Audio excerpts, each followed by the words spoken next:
Maître Leung, si je vous dis toutes les femmes en moi, ça vous évoque certainement ceci. Toutes les femmes en moi. Elle est là, c'est Lara Fabian.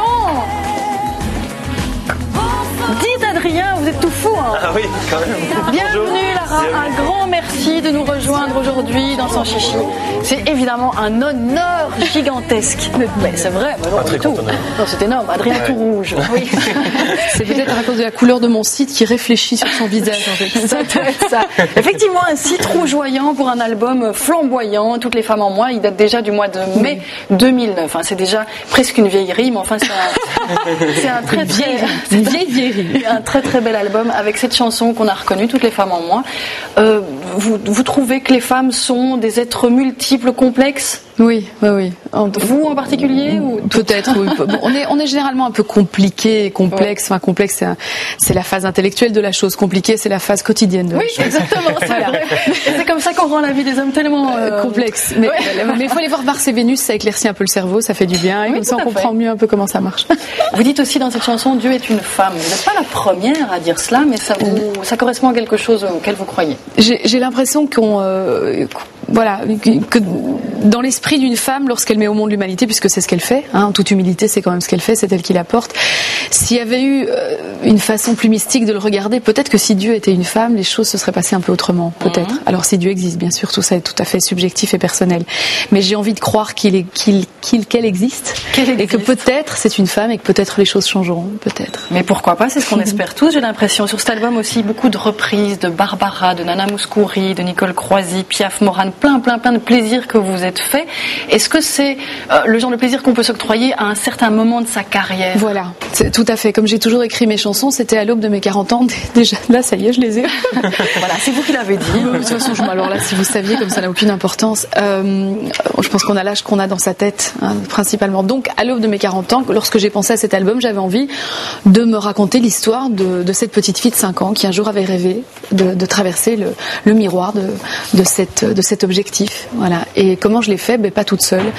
Parmi les femmes les plus connues, bon, il y a celle-là, il y en a plein d'autres. Mais enfin, en français, il y a celle-là, et puis il y a toutes celles un peu moins connues, ma mère, ma grand-mère, la meilleure amie, enfin ces filles-là qui traversent une vie et qui, de manière consistante, signifient quelque chose et évoque peut-être l'évolution d'une carrière ou d'un être humain, quoi. Du coup, cet hommage, est-ce qu'il y a une des femmes que vous avez rencontrées dans ces chansons qui vous a donné plus de fil à retordre ? Est-ce que votre voix a dû s'adapter plus difficilement à l'une de ces chansons ? Mais c'était un défi en général. C'est sûr que chanter par exemple une chanson comme Message personnel de Françoise Hardy, qui est une chanson écrite pour le spectre de Françoise Hardy. Le spectre vocal. Donc. Tout à fait, le spectre vocal de Françoise, c'était un défi puisque moi je me balade toujours un petit peu plus sur des spectres peut-être plus lyriques, un peu plus larges. Ouais. Voilà, donc il fallait avoir, j'allais dire, envie d'être très très intimiste et pas du tout dans le déploiement comme j'ai eu l'habitude de le faire. Et ça donne quoi si vous le faites par exemple là tout de suite en live a cappella ? Et si tu crois un jour que tu m'aimes, ne crois pas que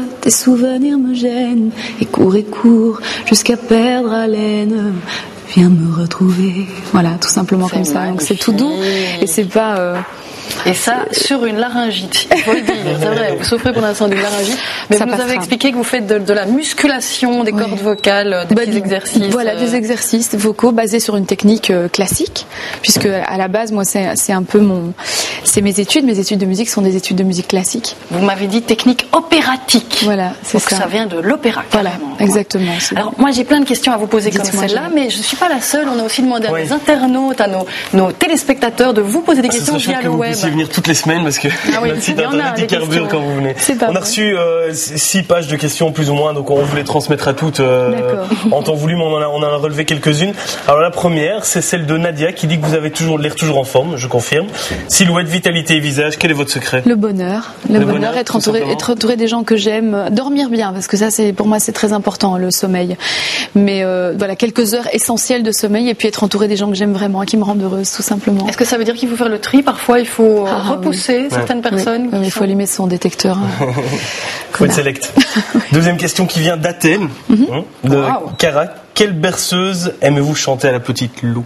On rappelle que Lou, c'est votre petite. C'est ma fille. J'ai du mal à parler de tout ça parce que c'est peut-être l'unique part de ma vie que j'ai le droit de me préserver pour la préserver. Donc Comme toutes les mamans, j'aime ça, mais Joker, ouais. Allez, pardon. Alors une petite question. Est-ce que vous pouvez nous expliquer sans chichi quelle est la plus belle de vos qualités? Pas de Joker. Hein. La générosité. La générosité. Voilà. Sans chichi, alors c'est tout ce que je peux dire. Bon, c'est chic, c'est une belle qualité. Et votre pire défaut, tant que l'impulsivité. C'est vrai? Vous avez l'air pourtant de contrôler. Non, je travaille là-dessus. Je travaille par le yoga, par plein d'autres pratiques, par plein d'autres choses que j'aime maîtriser. C'est très important d'arriver à se connaître pour connaître justement parfaitement ses défauts et essayer de les gommer. On est né pour évoluer, enfin je pense.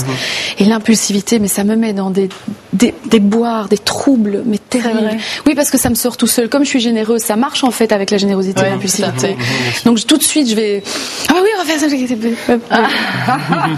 Tu n'as pas le temps, là tu n'es pas là, tu ne peux pas. Par contre, on a encore le temps de dire que cet album-ci existe aussi depuis peu. On le commande sur votre site web uniquement. Lara Fabian, Every Woman in Me. Alors ça, c'est un peu le même principe que Toutes les femmes en moi, mais en anglais uniquement. C'est un recueil donc de ces femmes. Il y a Joni Mitchell, Karen Carpenter, Annie Lennox, Kate Bush, Ella Fitzgerald, Dionne Warwick, Diana Ross. Et c'est un recueil de ces chansons mythiques entre les années 50 et les années 90. Vous n'avez peur de rien, hein. Mais la peur, voilà, c'est une des meilleures façons d'avoir du courage, parce que vous dites que j'ai pas peur, mais si, j'ai peur. J'ai toujours peur de faire quelque chose comme ça, parce que ça comporte un véritable risque de s'attaquer à des monuments musicaux. Et donc je vous disais, ça aiguise mon courage et ma patience d'avoir peur. C'est très beau d'avoir ce genre de peur, effectivement, et puis ce genre de courage derrière.